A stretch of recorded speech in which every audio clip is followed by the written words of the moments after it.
It doesn't have to be difficult to get plenty of protein from plants, even without protein powders and processed foods. Here are my 5 favorite high-protein plant-based foods and how I like to eat them. Starting with nutritional yeast. Nutritional yeast has how many grams of protein? This stuff has 5 grams of protein in just 2 tablespoons, which is really impressive, especially for something that most of us consider a seasoning or a cheese replacement for sprinkling on top of popcorn and maybe making your vegan cheeses. I love nutritional yeast because it has so much flavor, it's so versatile, and again, it adds that cheesy, earthy quality to plant-based foods. Even umami, which is that nice savoriness and makes you feel like what you're eating is really, really delicious. I love to use nutritional yeast in vegan Parmesan, which I make with walnuts and miso. It has so much flavor and an amazing texture, and it's my favorite thing to sprinkle on top of pastas and salads. I also love using Nooch in pumpkin seed crackers. They're crunchy, they're healthy, and they're great for packing to take on the go. And of course, most of us are familiar with nutritional yeast in cheese sauces. I've got to recommend my vegan mac and cheese for this one.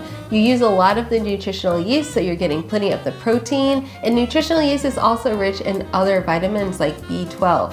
So it's really a nice fortified seasoning that has a lot of flavor and is super versatile. But that vegan mac and cheese is great. The kids love it. I make it at Thanksgiving, and really we can enjoy it all year round. Next up, tempeh. I love tempeh. If you haven't had it before, tempeh is fermented soybean cake. It comes from Indonesia, but you can buy it at any well-stocked grocery store in the United States. Tempeh is a fantastic source of protein. Just 1 cup contains more than 30 grams of protein, and it is also so versatile. It's easy to cook, and I recently featured it in my Gut Healthy Foods video because tempeh is a fermented food, making it full of probiotics and great for your gut. So check that video out too, and just know that this food has more than just protein in it. Tempeh is different than tofu because it is made from the whole bean. They literally take the beans and make a cake and add some sort of fermenting agent to it, and it's not processed like at all. Tofu is made out of soy milk. Tempeh is made out of the whole soy bean. Some meals I love to make with tempeh. Number 1, tempeh tikka masala. It's like the Indian chicken masala dish, but made with tempeh. It is so good. I've been making this same recipe for over 10 years. And the way I do it is I add roasted sweet potatoes and cauliflower for even more nutritional value, more color, and of course, most importantly, more flavor. When I'm in the mood for like a really easy way to cook tempeh, I make this barbecue tempeh sandwich. Now the barbecue tempeh is so easy, you just need to let it marinate overnight, or you can cook the tempeh in the barbecue sauce so it will soak up all that flavor, and it can be used in anything from salads and bowls to a sandwich, which is one of my favorite ways to enjoy it. If you're a fan of barbecue, you've got to try that barbecue tempeh and give it a try in the Soul Bowl, which was recently featured in my Trader Joe's recipes video. That is so good. It's got roasted sweet potatoes, of course the barbecue tempeh, corn. It is so, what else does it have in it? A little salad? Little something here and there. Is delicious. You gotta give it a try. And I'm a taco girl. Taco Tuesday, Taco Thursday, taco any day of the week. Tempeh tacos, oh, chef's kiss. So good. Topped with a simple, easy guacamole. I've included all the information in this video, plus the recipes I mentioned in a free PDF guide. You can find it linked in the description box down below or scan the QR code on screen. Speaking of soy, let's move on to tofu. I love tofu, and I think you should too. Because even if you feel like you don't really like tofu, have you really had it in all of the myriad ways you can enjoy it? Maybe not. Tofu is an amazing source of plant-based protein. It's so versatile. There's so many different types, from silken tofu to super firm, and it takes on the flavor of whatever marinade you cook it in, making it perfect for replicating cuisines from anywhere in the world. You'll get at least 22 grams of protein per cup of tofu. Now let's talk about the recipes that I like to use tofu in. First up, I think you should try my vegan quiche, made with tofu and filled with vegetables. You basically use tofu to replace eggs. And you can use tofu to replace eggs in all sorts of recipes, not just this vegan quiche, but also frittatas or even tofu scramble. This quiche is great for parties, for brunches, or just regular meal prep. Y'all know I had to throw in some tacos because I love my tacos because I like my guacamole and I just like the shape of it. Delicious. But I have this recipe for crispy tofu tacos and I think you should give it a try. It's what it sounds like, crispy tofu tacos with loads of flavor because the tofu is marinated, but all of the flavor is concentrated when it air fries or cooks in the oven into like meaty, crispy little bites. It's so good. So you've got to give that one a try. And lastly, if you're looking for like the meatiest, meaty tofu, you should definitely try tofu sofritas. You might know sofritas from Chipotle, that restaurant. Well, I think if you make your sofritas at home, it'll be even more delicious, plus a lot less expensive, and of course, a little bit healthier too. Super firm tofu is shredded on a cheese grater and then crisped up in the air fryer or oven, and then blended with a roasted tomato and pepper sauce. It's actually pretty easy to make. There are a couple parts, but this recipe is worth all the effort, which isn't a lot, I swear. It's worth all the effort for that much flavor. It's great for meal prep and it gets even better as the days go by. Time for lentils. Y'all know me, I love my lentils. Again, a food that is so versatile, so delicious and filling, and it has so much nutrition beyond the protein content. 1 cup of cooked lentils has about 18 grams of protein, and you can enjoy any type of lentils and still get these benefits. Red lentils, black lentils, green lentils, French lentils, any type of lentils is going to be good for you.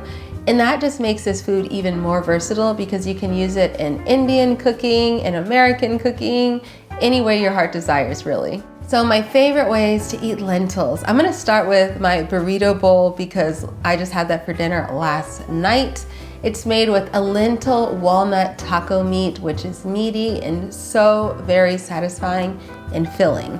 That paired with a corn and bean salad and served over crunchy lettuce with a nice lime vinaigrette. It's like a better than Chipotle bowl, that's what I usually call it.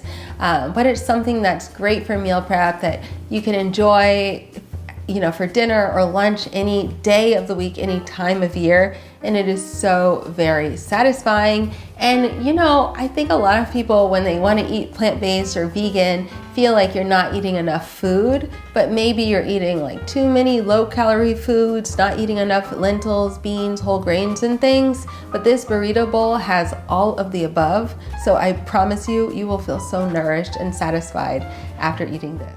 Okay, lentil salad. I love lentil salads. I eat them a lot. I'm actually going to make one tonight for dinner because I have more leftover cooked lentils. But a lentil salad is made with cooked and cooled lentils, and you toss them with some sort of vinaigrette. In the case of this recipe, I make a really delicious pomegranate lime vinaigrette. It's pretty easy to make. And I mix the lentils with roasted sweet potatoes and loads of herbs and toss it all with that vinaigrette for an amazing lentil salad. Now this is something that you can make any time of year, and it gets better as the days go by. It's one of those things too, which you can tell I really appreciate foods that are delicious as leftovers because I don't want to cook every day. I want to make something today, enjoy it tomorrow and the day after and the day after. That's kind of my vibe. And lastly, meatloaf, lentil meatloaf. This is a recipe that has been on my blog for so very long and I still love it. I make it probably every Thanksgiving, and especially when it's like that time of year, the cozy time of year when it's not so hot outside. But you can enjoy this lentil meatloaf anytime the craving strikes. It's loaded with vegetables and also walnuts to give it even more texture. Speaking of walnuts, my next favorite category of high protein plant-based foods are nuts. And as you see throughout all the other recipes I mentioned, I do use a lot of nuts in my recipes. Now, if you're allergic to nuts, you can replace them with seeds, But nuts and seeds both add lots of protein, healthy fats, and other nutrients to your food. This is why we don't have to rely on eating highly processed, store-bought packaged foods, because these whole foods have so much nutrition and protein and fiber, which is what really makes you feel full for longer. They have so much of that good stuff on their own. So let's move on to nuts. I say nuts, which is a broad term, but I really mean anything from almonds, pistachios, cashews, to which I'm allergic, pecans, anything. Nuts are great, and if you don't eat nuts, eat seeds. In 1/4 of a cup, nuts have about 7.5 to 8 grams of protein.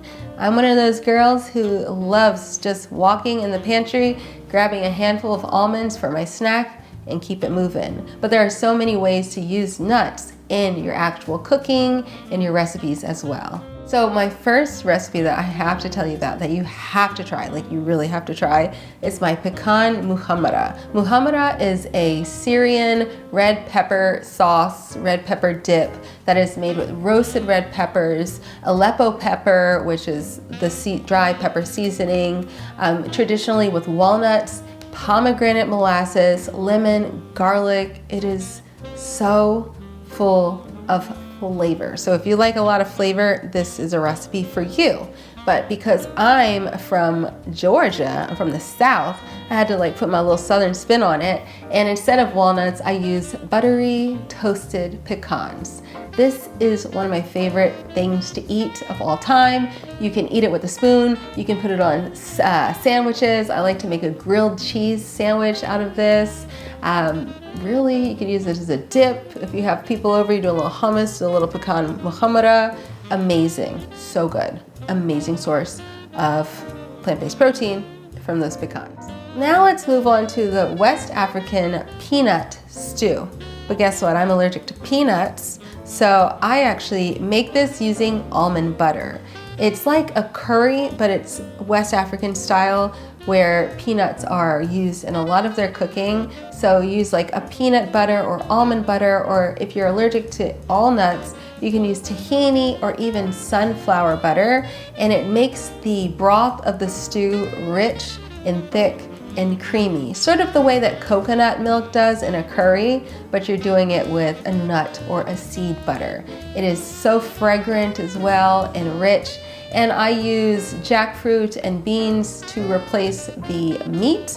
You notice in this video, I didn't have a little section for beans because I think we all know that beans are a great source of plant-based protein. But in a dish like this, where I'm replacing meat, I ended up using jackfruit, but jackfruit is more a meat replacement for texture, but not for protein. So that's why I added the kidney beans in that recipe to give it the texture from the jackfruit of meat, but the protein that's gonna keep us fuller for longer from the beans. And lastly, a nice sweet snack / breakfast, tahini granola.